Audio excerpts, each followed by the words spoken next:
여러분 안녕하십니까. 이기방TV입니다. 국민의힘에서 단일화 문제가 정체 상태에 빠져 있기 때문에 4가지 시나리오가 나올 수 있다는 내용의 기사를 여러분들에게 상세히 알려드리도록 하겠습니다. 6.3 조기 대선 후보 등록 마감일을 이틀 앞둔 9일 현재 국민의힘이 반 이재명 텐트는커녕 후보조차 내지 못하는 초유 사태가 벌어질 수 있다는 우려가 나왔습니다. 이날 발표될 당원 투표와 국민 여론조사에서 한덕수 무소속 대통령 예비 후보가 김문수 국민의힘 대통령 후보를 앞설 것으로 예상이 됩니다. 당 지도부는 이를 바탕으로 강제 단일화 절차에 착수한 상태입니다. 김 후보는 이런 지도부의 행보를 반민주적 행위로 규정했습니다.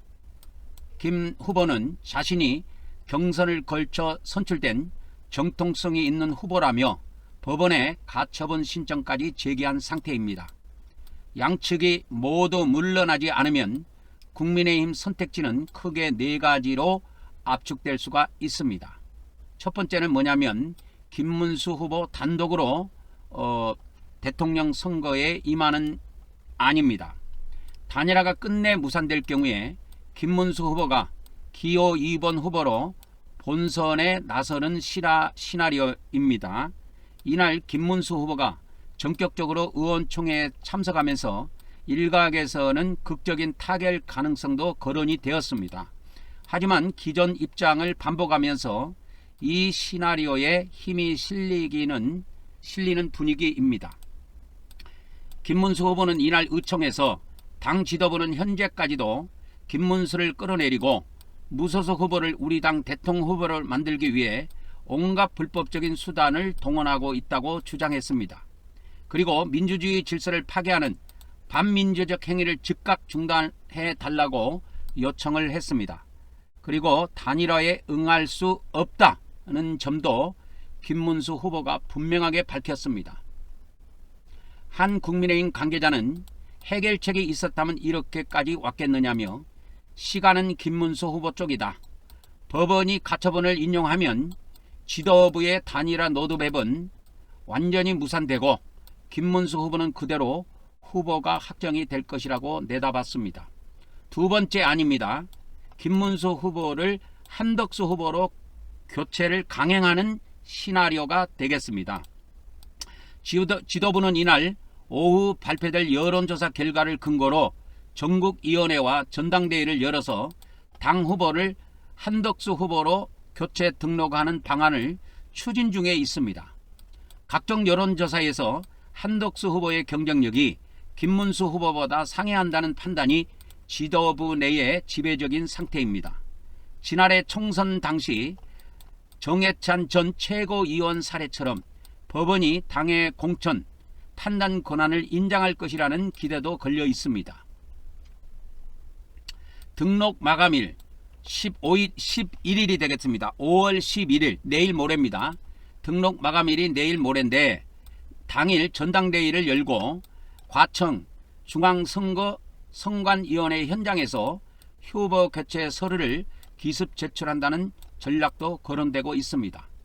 다만 김문수 후보 측은 전당대회 금지 가처분과 별도로 대선 후보 지위 확인 가처분까지 제출한 상태라고 합니다. 율사 출신들 의원 사이에서 당헌 당규를 자유적으로 해석해서 무리수를 두게 되면 사법 리스크를 초래할 수 있다는 반대 의견도 나오고 있는 상태입니다. 세 번째 시나리오는 보수 분열 출마입니다. 즉 다시 말하면 김문수 후보가 2번으로 한덕수 후보가 3번으로 동시에 출마하는 방안이 있습니다. 이것은 자살행위지요. 김문수 캠프 총괄선대 대책위원장을 맡고 있는 윤상현 의원은 전날 의원총회에서 국회의원 20명이 탈당해서 신당을 만들고 한덕수 후보를 대선 후보로 내세우자고 제안을 한 상태입니다. 이는 11일까지 단일화가 불발될 경우를 대비한 플랜 B가 되겠습니다. 20명 이상이면 원내 교섭 단체 요건을 충족해 13일 지급되는 국고 보조금을 받을 수가 있습니다. 한덕수 후보는 투표용지 인쇄 직전인 24일까지 완주 자금을 확보할 수 있게 됩니다. 아직 본격적인 논의로 이어지지는 않았지만 지도부만 결단해 준다면 움직이겠다는 기류도 일부 의원들 사이에 감지되고 있다고 합니다. 이제 마지막 시나리오 네 번째입니다. 후보를 미등록하는 상태가 오는 것입니다. 그래서 민주당의 이재명 후보하고 개혁신당의 이준석 후보가 양자 대결을 하는 결과가 올 수 있다고 하는 것입니다. 가장 극적인 시나리오는 국민의힘이 아예 대선 후보를 아예 내지 않는 미등록 상태의 경우입니다. 김문수 후보는 당의 의결 없이 등록이 불가능하고 한덕수 후보도 국민의힘의 조직적 지원이 없이 독자 완주는 현실적으로 어렵습니다. 권영세 비상대책위원장은 오늘 국회에서 뉴스1과 만나 대선 후보 등록 직인을 찍지 않을 수 있느냐는 질문에 아예 생각하지 않고 있다고 선을 그었지만 국민의힘 기조국과 원내 행정국 내부에서는 후보 미등록 가능성까지 검토하고 있는 것으로 전해졌습니다. 이 경우 대선은 이재명, 이준석 양자 구도로 전개될 전망입니다.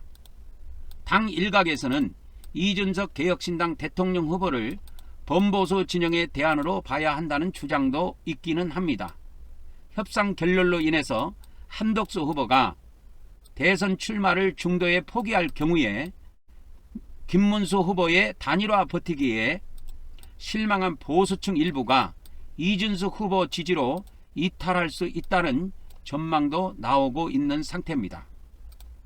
어찌됐든 간에 지금 국민의힘에서는 이와 같이 김문수 후보가 이렇게 단일화에 지금 적극적으로 협조해주고 있지 않기 때문에 이와 같이 네 가지 시나리오가 발생할 수 있다, 이렇게 보고 있습니다. 그래서 가장 유력한 것은 김문수 후보가 단독으로 출마하고 그 다음에 한덕수 후보가 무소속으로 출마하지 않는 경우가 경우 수가 가장 높고, 두 번째는 한덕수 후보를 김문수 후보를 밀어내고 한덕수 후보로 국민의힘 대선 후보를 교체해서 출마시키는 경우가 되겠습니다. 이것은 이제 법적인 분쟁까지 일어날 여지가 충분하기 때문에 이거는 문제가 심각한 요소를 안고 있기는 합니다. 그 다음에 세 번째, 김문수 후보와 한덕수 후보가 기호 2번, 3번으로 동시에 출마하는 경우인데, 이 경우는 둘 다 나온다 할지라도 합해서 당선되는 것이 아니고 독자로 당선이 돼야 되기 때문에 이재명 후보하고의 경쟁력이 훨씬 감소된다고 할 수 있겠습니다. 네 번째 시나리오는 미등록 후보로 아예 국민의힘에서 대선 후보를 내지 않는 경우인데, 이렇게 되면 이제 범보수 진영은 이준석 후보가 담당하게 되는데, 이 경우에 이재명 후보와의 경쟁력에서 어떻게 되느냐 했을 때 이재명 후보가 이준석 후보보다 경쟁력이 양자 대결을 했을 때, 어제 나온 여론조사에 보면은 양자 대결을 했을 때 이준석 후보보다 약 2배 정도 높게 나옵니다, 지지율이. 그렇기 때문에 이준석 후보를 범보수 진영으로 민다 할지라도 이번 대통령 선거에서는 이재명 민주당 대통령 후보가 당선될 것이 확실시 되고 있다는 소식을 전해드리며 오늘의 뉴스를 마치도록 하겠습니다.